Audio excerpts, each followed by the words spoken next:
जामनेर तालुक्यातील अजिंठा डोंगरांमध्ये वसलेला गोद्री येथील प्रसिद्ध डालकीची धार धबधबा सध्या पर्यटकांनी गजबजून गेला आहे। रविवारची सुट्टी असल्याने शेकडो पर्यटकांनी येथे मोठी गर्दी केली। मात्र वाढत्या गर्दीमुळे वाहतूक कोंडी झाली आणि पोलिसांचा बंदोबस्त नसल्याने पर्यटकांना मोठा मनस्ताप सहन करावा लागला। जामनेर तालुक्यातील अजिंठा डोंगराच्या कुशीत वसलेला गोद्री येथील डालकीची धार धबधबा पावसाळ्यात पर्यटकांचे प्रमुख आकर्षण ठरत आहे।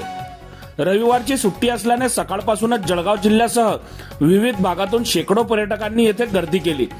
उंचावरून कोसळणाऱ्या धबधबाच्या आणि हिरवागार निसर्गाचा आनंद घेण्यासाठी पर्यटकांनी मोठी उपस्थिती लावली।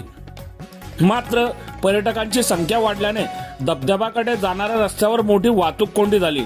अनेक ठिकाणी वाहनांच्या लांबच लांब रांगा लागल्या आणि प्रवाशांना बराच वेळ ट्रॅफिकमध्ये अडकून राहावे लागले।